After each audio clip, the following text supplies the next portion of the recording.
is good, YouTube? Welcome back. Now in today's video, I'm going to be running you guys through the new method that I'm using to dropship at the moment. It has been absolutely crushing it. You guys can see here with one store, we managed to do 10.3K yesterday. If I go to the last 7 days as well, you guys can see that we're sitting around $40,000. I do plan on scaling this store up a lot, and I'm going to be breaking down exactly how I'm doing that at the moment. So yeah, I would advise you guys to watch this video to the very end. I don't have anything to sell you. If you do have any other questions, message me on Instagram. I'm not going to try and sell you guys on anything over there, but without further ado, I'm going to jump into the Miro board now and take you guys through absolutely everything. Okay, the full 10K day breakdown. This is literally going to be everything that I did to take this store from 1K days to 10K days in like 2-3 weeks. And this is at like 25 to 30% margins very consistently. So we're making good money off this store. Now, what's the biggest difference? In order for me to kind of teach you my new method, I'll just run you guys through the old method and kind of explain the fundamental flaws that I've noticed throughout the whole process. So the old method, if you guys are, or not even the old method, just the original method, is, you know, you guys are probably running this at the moment, the Calidata rip, the Winning Hunter rip, just going on there, looking for products. You find a product that's performing well, maybe the graph's going upwards or whatever. You then rip the product one-to-one, rip your competitors' ads, put together a pretty quick website. You'll launch within 24 hours. And then, yeah, you kind of just let the ads run for 2 to 3 days. If the product is unprofitable, you're going to go ahead and kill it. And if the product is, you know, profitable, you're hitting your target ROAS or whatever, you're going to be scaling. Now, the fundamental flaws that I have with this is the first one being you are going to be on the biggest roller coaster ROAS, or the ROAS roller coaster as I like to call it, because you have no idea on what's working essentially. Because my opinion, the thing that separates people between like 0 to 1K days or people who are very inconsistent with ecom is the ability to complete feedback loops. And what I mean by that is the ability to stick with the product long enough to you understand what your ideal audience wants to see, what they don't want to see. You're getting so much insight into what people actually want. And the only real way to do that is kind of through testing and through gathering data, which I'll break down in a second. Now, another one, which this is always going to be a issue if you are just ripping products off AliExpress and you're not like signing contracts or signing confidentiality agreements with your suppliers, is that if someone sees your product like, oh, this is pretty cool, all you've done is just ripped it one-to-one. As you start to scale up, people are, you know, typical dropshipping fashion, they're going to rip your ads, and then you're going to essentially get cooked. And yeah, that's just going to always be a fundamental flaw. Now, here's the biggest one. I see this all the time, is maybe you guys are watching this video, maybe you've already found a winning product, maybe you found 2 winning products, but the biggest difference is you just don't know what made it a winning product to begin with. Like, you are unable to essentially replicate the success that you had with the first product into that new product that you've, or with the new products that you're launching. So again, you're just in this consistent cycle of just like ripping. If it's unprofitable, kill. If it's profitable, scale up. Like, you're not actually learning, you're not completing those feedback loops, and you're not creating a flywheel of success to essentially build a brand off. And then, you know, the final one, your customers are just getting fucked. If you are noticing customer complaints, whether that is your boxes are being damaged, maybe your products are arriving damaged, anything, you can actually talk to your supplier and get that dealt with. It's what I like to do. It's the most effective method as well, because think about it. If you order something and you get the product and it's completely damaged and your whole customer experience is shit, if someone then asks you what your thoughts on that product, because chances are, just say, if you're selling a product to older women, if you're spending a lot of money on ads, you guys don't understand, like, you're going to be having millions and millions of impressions. And what that means is there's going to be lots of cases where people see the product, they're like, holy shit, just say you're selling like an anti-wrinkle cream or whatever. They see that, they send it to their friends, and then they're like, oh my God, what do you think of this product? What do you think of this product? If that original person's already bought it and, you know, the product arrived damaged, even if the product works as intended, they're always going to have that like kind of sour taste in their mouth essentially. So when would I actually recommend this method? Very simple. If you guys are first getting into dropshipping, if you've never tested a product before, this is when I would recommend it, because you guys don't know how to use Shopify, you don't know how to work Ads Manager, you don't know how to set anything up like that. So in order to get some fast tests in, and in order to essentially learn how to use all the apps and how to use all the softwares, that's when I would actually when I would recommend running just the straight up rip method. Now, the biggest difference is, again, it's data and information, because if you're working off a 3 to 5 day time frame, you're going to have no insight whatsoever. Because you'll see here with testing intent, what we're doing is we're going to begin to launch ads with purpose. Now, what I mean by this is this method here, like the method that I'm running right now, it literally just delays your launch by 2 days, 3 days. And the results I see are exponential, because what you're going to be doing is instead of just ripping everything one-to-one, you're going to be getting inspiration from your competitors, and you're going to be making your own, like you're going to be innovating on their ideas essentially. So like, what offers are they running? You're going to be like looking at their website layout. They're going to be running pre-landers, like advertorials, listicles, anything like that you can potentially go in and either, if they're not running advertorials, and you can go in, you can launch advertorials, and you can have a unique advantage, or you can have an advantage over them, what ads have they left running? Now, instead of just ripping these ads one-to-one, getting an understanding of why are they leaving these ads running. If they've left those ads running, chances are they're going to be making money with those ads, and chances are they're winning ads. So all it is for us to do now is to understand what is the ad format. Is it an AI voiceover ad? Is it a music ad? Is it a static ad? Is it a ugly ad? Like, what format is that specific ad using? Now, what desire? That's pretty self-explanatory. And what angle / market awareness stage? The difference between desire and angle is, just say you're selling a product that alleviates knee pain. Your desire would be to alleviate knee pain. Your angle underneath that would be alleviate knee pain to athletes, alleviate knee pain to older people, alleviate knee pain to people who have injury from sports. I don't know. That's like, I kind of just pulled an example out of thin air there, but it all comes down to understanding your audience. The better understanding that you have of your audience, the better you're going to be able to effectively communicate your message to them. And this is why I say the easiest way to understand your audience is through market research and through intentional testing. Like I said before, the better we are able to understand the audience, the better we're able to essentially convey our message. Because you can imagine this. If you are in the market for, I don't know, let me think of something here. I don't know, like an under eye patch or something like that, or a product that alleviates under eye bags. If you were to go through and be like, if you have tried cold therapy underneath your eyes, if you've tried getting better sleep, if you've tried improving your diet and you're still left with under eye bags, it's not because of all those things. It's because of buildup of dead cells, which doesn't get effectively removed through those methods. And that's why our product comes in and it does X, Y, Z, whatever. If you're able to essentially compare your product to other methods that people may have tried, or other specific and significant brands within that space, you're automatically going to build more rapport through, your advertising. So easiest way that I do this is through AI market research, like deep research and just using ChatGPT, and then hands-on market research. So going through TikTok, IG comments, YouTube, Reddit, all those sources, they're very good. Now, I'll put a deep research prompt on screen so you guys don't have to go out and find one. That's the one that I just used there, so you guys can take that and you guys can use it yourself. And so this comes down to, again, you guys have no idea what the customer wants. They know what they want. So it doesn't matter if you think a creative is going to be good. It doesn't matter if you think an offer is going to be good. The only way you're able to validate these concepts is through testing and through spending money.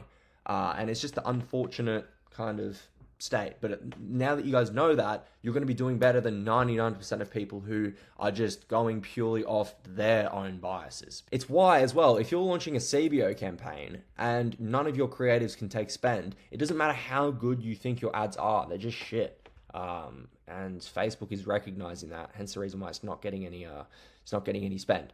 So when it comes to the actual systems and how I lay out everything, I'm just going to go through and break this down step by step. So when it comes to finding the product, we're going to use the exact same process: winning hunter, Calidata, burner method. The product criteria is, here are some I like to follow. You guys can go through and you can kind of look at those yourself. I don't really need to break them down too much. They're pretty self-explanatory.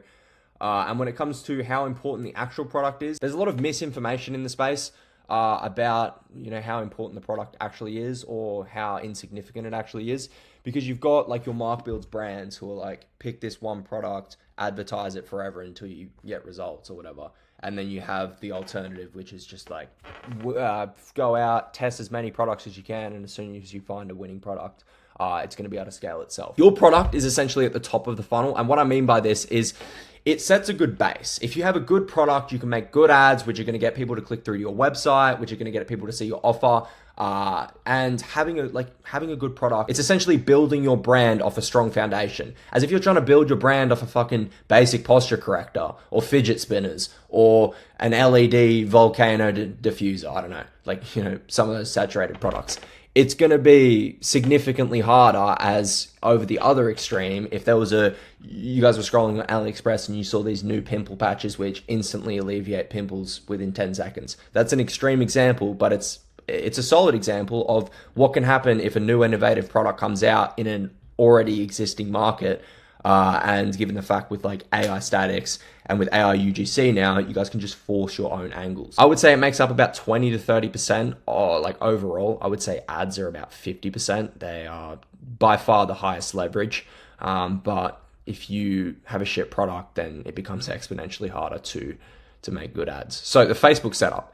Now, simple always wins. Now, what I mean by this is if you guys look up how much revenue Facebook actually makes from ads, it's like 95%. So when I learned this, I was like, okay, I'm going to put all of my trust in, you know, Mark Zuckerberg, because if he's not making, or if he's not making his number one goal to make me money, if that makes sense, if he's not consistently updating and evolving his AI, like, or Facebook's targeting or whatever, to make the brand owners and to make the people who are spending money on that platform more money, then they would be broke. And they wouldn't really have a business to begin with. I like to run mine, one CBO, top 4 countries being UK, US, Canada, and Australia.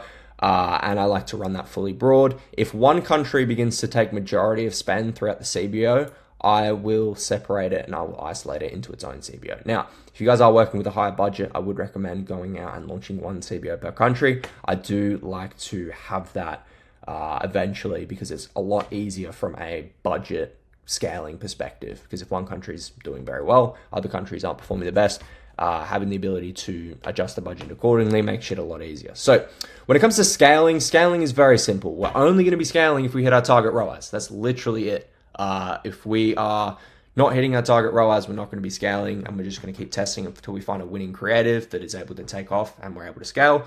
But up until that point, initially, when you are scaling products, or when you are testing products, within the first couple weeks, I like to scale every 2 days.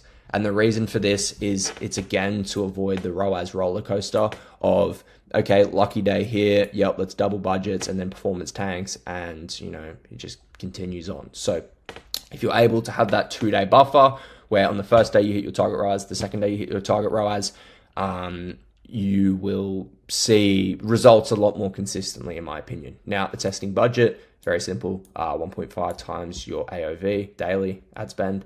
And when it comes to structuring your ad sets, now it doesn't really matter. You can run like one ad set and have all your videos underneath it. I ideally like to, again, from an organization perspective, have one ad set per angle or desire.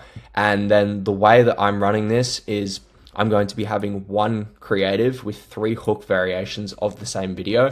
Like the past the first 3 seconds is going to be the exact same, but I'm really focusing on, making solid hooks. And the reason why I do this, again, is from a data gathering perspective, because if you're running a product and just say this is a pond, and there's a group of fish over here, and what I mean by fish, I mean buyers.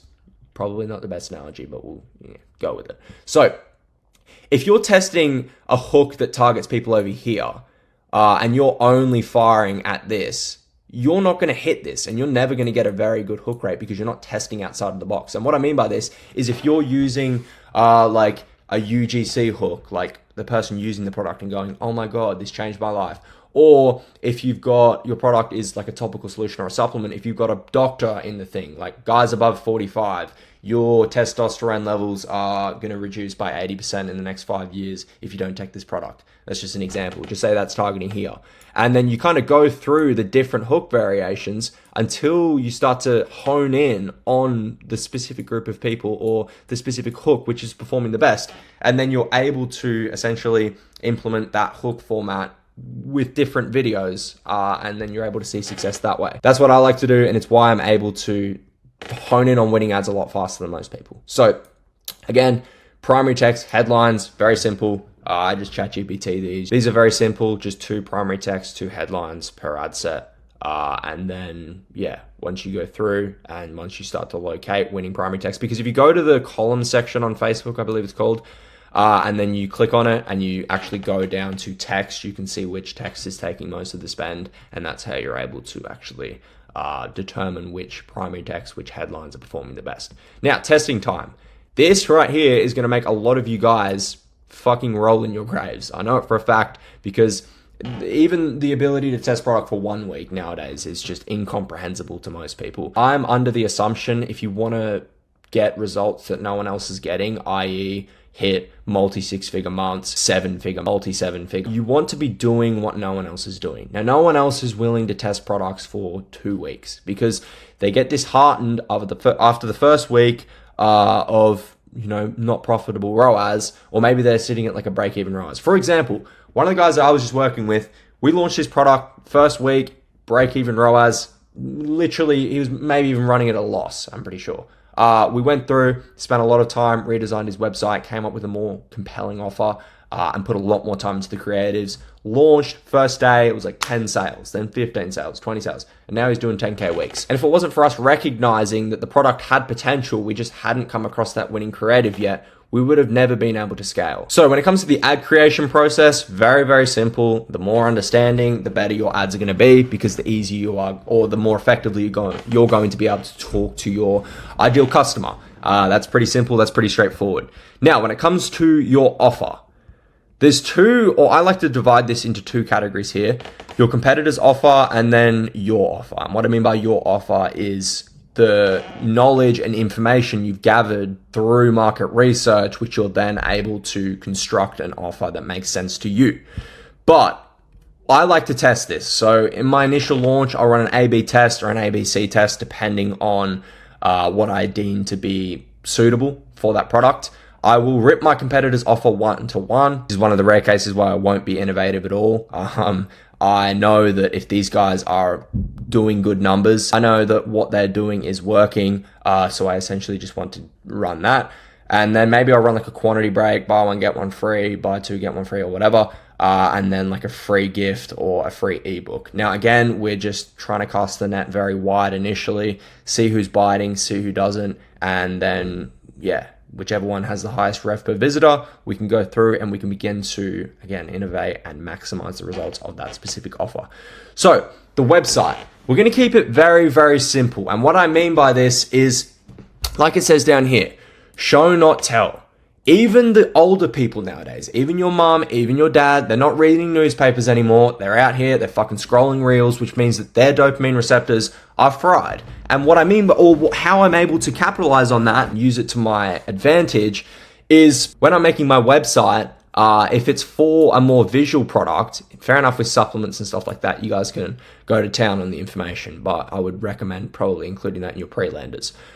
Use GIFs to show, or use images to show, rather than just tell people. Instead of showing people that your product can alleviate knee pain or alleviate neck pain or whatever, show someone like severely hunched over and then show them like 10 days later or 30 minutes or an hour later, whatever, after using your product, and then show them sitting up straight, doing work, and show them free of pain. Show someone being extremely fatigued after not taking your product the night before, as compared to them taking the product and then waking up refreshed in the morning. Use a gift, use whatever. So having the ability to show people's desires being fulfilled like before their eyes, rather than just typing it all out, it is so fucking important. It's why one of our stores, it has over 20,000 orders and we have a 10% conversion rate. And that's literally how, is instead of having paragraphs and paragraphs, we just have a simple headline. We have a simple like primary text with a sentence or two.